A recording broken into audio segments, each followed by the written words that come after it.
अभी मई का महीना शुरू ही हुआ है, लेकिन भारत समेत पूरी दुनिया में भीषण गर्मी का कहर चरम पर पहुंच गया है। चिलचिलाती धूप के साथ जानलेवा लू के कारण लोगों का घर से निकलना मुश्किल हो गया है। आमतौर पर जून जुलाई के महीने में तापमान सबसे गर्म रहता है, लेकिन इस साल तो अप्रैल मई में ही गर्मी से लोगों का सर चकराने लगा है। Japan, Kenya, Nigeria, Brazil, Thailand, Australia और स्पेन में पिछले कुछ हफ्तों से अत्यधिक तापमान रहा। वहीं भारत के कुछ हिस्सों में तो मंगलवार यानी कि 30 अप्रैल को तापमान 47 डिग्री तक पहुंच गया। यह सामान्य से 10 डिग्री ज्यादा है। ऐसे में सभी के मन में ये सवाल है कि आखिर इस साल इतनी गर्मी क्यों पड़ रही है और आखिर उन्हें इससे कब राहत मिलेगी। देश में तेज गर्मी का असर लगातार बढ़ते जा रहा है।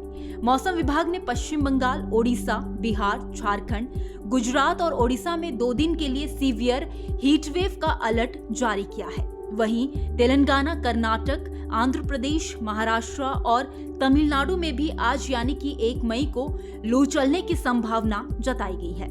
आइए अब जरा इसके पीछे के कारणों को जान लेते हैं। दरअसल भले ही देश में अल नीनो की स्थिति कमजोर होती जा रही है, मगर उसका असर अब भी जारी है। यही वजह है कि देश के कई हिस्सों में अभी भी गर्मी पड़ रही है। अल नीनो दुनिया भर में गर्मी को बढ़ाता है। खासकर नवंबर और मार्च के बीच intergovernmental panel on climate change की 6ठी मूल्यांकन रिपोर्ट में यह पाया गया है कि दुनिया पिछले आंकलन के हिसाब से साल 2030 तक 1.5 डिग्री सेल्सियस से अधिक गर्म हो सकती है। यही नहीं, आने वाले समय में भारत को न सिर्फ लगातार तेज गर्मी बल्कि अत्यधिक बारिश और अनिश्चित मॉनसून के साथ साथ मौसम संबंधी आपदाओं का सामना भी करना पड़ेगा।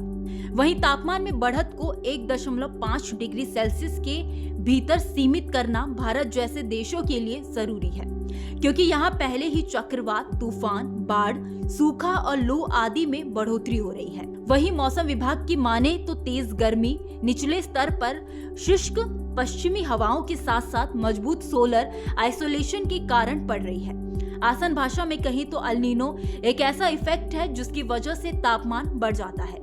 मौसम वैज्ञानिकों के मुताबिक जब मध्य और पूर्वी प्रशांत महासागर का तापमान सामान्य से अधिक हो जाता है, तब अल नीनो का इफेक्ट दिखाई देता है।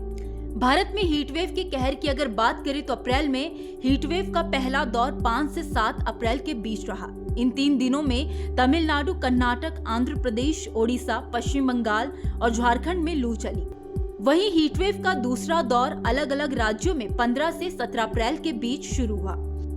आपको बता दें कि मौसम विभाग के मुताबिक हीटवेव तब चलती है जब मैदानी इलाकों में टेम्परेचर 40 डिग्री, समुद्र के तट के करीब के इलाकों में 37 डिग्री और पहाड़ी इलाकों में 30 डिग्री हो जाए। सामान्य से 4.5 डिग्री सेल्सियस तापमान बढ़ने पर हीटवेव और 6.4 डिग्री का इजाफा होने पर सीवियर हीटवेव चलती है। फिलहाल इस खबर में इतना ही।